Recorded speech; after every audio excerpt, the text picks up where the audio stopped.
One of the most satisfying parts about the entire project is just working with all of the individual families that are here. We were fortunate to be able to work with Peter Page and the Brown Mill Ranch to purchase the remaining 20,000 acres that the Nature Conservancy had ended up buying at the very end of the project. All the families bring to it a very different perspective. And you know, for example, the Ainsleys came in 1909 to this area. They have a deep heritage here in eastern Colorado. My dad come here in 1909. He had $1 sack of flour and a blind team. He slept under his wagon box. Next morning there was 6 inches of snow on the ground. My dad started with shorthorn cattle, and if you had a cow with a white tail or a spot up on her back, you sold her. Now they keep ever what color there is. Seem to make people like more. I still like my Hereford cattle.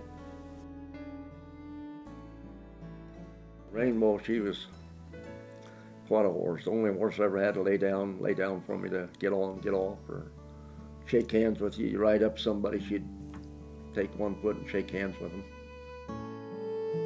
We got 10 great-grandchildren and 9 grandchildren, and I tell you, they're beauties.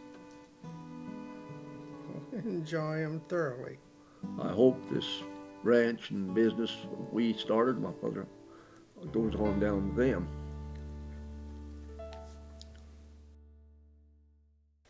You know, the Hammers came even more recently, but they're a perfect example of what development can do as far as pushing ranchers to different areas where they need more of this wide open space that you just don't find anywhere else.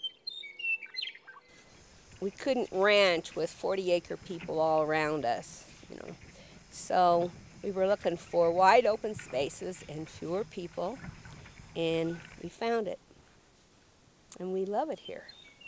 We found this property and we were able to double our carrying capacity and get out of debt and have a place for our son Tony to run cattle with us. And we had talked about having another species on the property to kind of balance out the grazing. At this point in time, we have about 200 nannies, does and nannies. The goats work on the sagebrush. The biggest problem with the goats, it's hard to keep them in. We've chased goats to Kit Carson's, to Haswell, the points beyond. It was about a foot in the corner of the pasture that he didn't get woven wire in, and they all slipped out through there. It took them 2 days to get 28 miles, but we didn't lose any. Only one thing dumber than a goat, and that's somebody that owns one, or 2, or 1,000. There's 4 generations on this ranch now, with Judy and I, Tony and Brendan, Emily and Justin, and then our great-granddaughter, Tressie. So that makes us happy.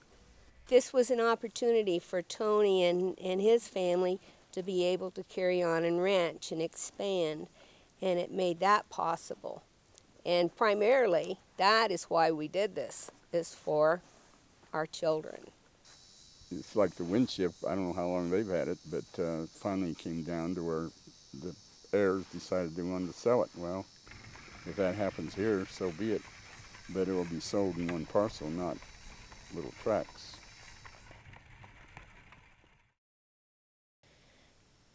The Yoders came in the 1950s and have a tremendous love for the land as well. The Winship program has expanded our ranch. It has allowed us to go back into more area with more cattle. It is about double the size of the number of cattle that we're operating with now, a little over double them. The purchase of the ranch has allowed us to have our son come back, and he was really interested in having his children grow up on the ranch as he was able to grow up. Coming back here, he's able to take his children and his wife, and it's a family-oriented business. It's been a real pleasure and joy to come home. It's where I grew up. It's a place that I love, and I was glad to have an opportunity to bring my kids back here and have them have some of the same opportunities I had when I was growing up. Well, my grandpa did. He teaches me a lot about riding. He got me a saddle for a present, and it's lots of fun. He's taught me a lot about best riding postures, you know, getting into the right position. He's taught me how to swing my rope right so I can catch a steer, whatever. Our land is our life. It's important that we treat that land in a proper manner. We're stewards. It's a gift to us. The wildlife, the grasses, the productivity of the land, that's important to us. A big part of this project was the kind of the legacy aspect of it. The conservation easement goes on after I'm gone.